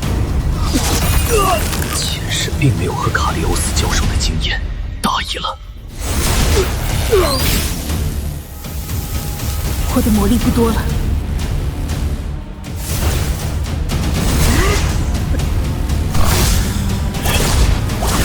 不够了！你不会是个只依靠别人的懦夫吧？救世主，果然连准暗金的装备都能轻易损坏。如果我没有停住，恐怕已经被秒杀了。能躲开这一击，还算不错。装模作样，能够多次激发的法阵，算是个不错的陷阱。虽然识破了陷阱，可怎么靠近是个问题。放心吧，救世主，这一战本就只是想试试你的成色。既然已经到这一步，我不会龟缩在结界里面的。来吧！赶上了，但在真剑决斗期间，旁人的攻击是无法干预决斗者的，我们帮不上什么忙了。散兵分身的魔力正在被收回，主人本就和卡利奥斯有等级差距，一旦让他恢复魔力，他的魔力回不去了。我伪造了他的魔力信号。赛伦、埃尔利斯，趁现在抵消那些魔力。你的仆从们真的很努力了，但你不是我的对手。他的力量绝对不是一个通过法学之夜成神的人能有的。双之夜吗？果然是杀不死的亡灵。你倒是提醒我了，虽然前世的剑术技艺是剑圣阵级别，但那毕究是人类之躯使用的剑术，害怕受伤，畏手畏脚，需要考虑如何牵引肌肉和魔力来达到最大的力量输出。而亡灵的剑术全凭魔力催动，不惧受伤，就该一往无前。哼，距离判断都失误了吗？什么？玄，终于，你不再假扮自己是个人了吧？该死！接好了！真没想到你能做到这一步，希望你能扛得住，寒神。丢了什么东西吗，卡利欧斯？真剑决斗的时间就要结束了，卡利欧斯。如果你只是想试试我的成色，我们没有厮杀到底的必要，不是吗？你很强，但还不足以我将一切都交给你。什么意思？我可以告诉你我所知道的一切，但我不会这么快成为你的仆从。好，暗示什么呢你？我们两个世界将会在未来交汇，这你已经知道了。但那并非我们这些神明的想法，而是更加恐怖的存在。我也不知道该如何称呼它。我试过反抗，但即便我们这个世界吞噬了你们，同样无法打败它。那种差距，就像我们只是它的消遣。即便反抗也不过是可爱，但你没有放弃，不是吗？我绝不放弃，就算再重复千百次，我也要杀了他们。在这一点上，看来我们能够达成共识。几百次轮回中，我找到了唯一的可能性。这种感觉，鹤在看我们。观色的倒计时，难道鹤不想让卡利欧斯开口？卡利奥斯，他不想让你开口。去人类之国瓦兰提斯，命定的死者能够拾起双月下蓝色的火焰，嗜杀至高。卡利欧斯，一个神就死在一个眼神下了，说明他在害怕。说不定只是逗逗你的呢。滚！闭嘴，亡灵！我要跟你离开。这就走了，也没比你强多少嘛。别叫，我还是喜欢他之前桀骜不驯的样子，但还不足以我将一切都交给你。这是迫不得已。没问题，但我还得找你要点东西。啊，你要什么？双职业的转职方法和所有寒神傀儡的控制权，反正现在你应该没有魔力控制他们了吧？我们利害一致，没问题。瓦兰提斯王国和极寒坦土接壤，首都瓦兰提斯也只隔着一座雪山，对于人类部队来说是天堑，但对于亡灵部队来说则只是行军时间长了些而已。3日，我们就已经到了瓦兰提斯城外。现在我们有一个很严峻的问题需要解决。一旦我们进入人类王国寻找预言有关的线索，我们肯定得伪装成人类的身份。小精灵好办，我俩也好办。好办在哪儿？光长得像人没用。你当教会侦测邪恶的魔法是摆设吗？这你可就有所不知，当年为了在人类帝国游历，我和赛伦都有量身定做的伪装，什么侦测魔法都没用。至于亡灵部队，可以隐匿在下水管道系统中。我的家族当年就负责监修和扩建王都下水道，有详细的图纸。但剩下的人可就不好说了。木哥，您当然也好办，我给您定做一个就行了。但这条体型巨大、反复无常，在人类王国声名狼藉的龙可就不一样了。小心眼，都已经一路了，你还在说？他可是没少霍霍瓦兰提斯，肯定藏不住。最好和亡灵军团一起待在下水道里。木哥，不，主人，您不会忍像我这水晶一样的冰翼在下水道中蒙尘吧？难说，新来的，这有你什么事啊？不必。但你在人类王国声名狼藉，对吧？公测之后，如果我想要成为能够给玩家发放任务的 NPC， 就必须要在王国内有足够的权势和侠名。你还真得帮我个忙啊，艾尔丽丝。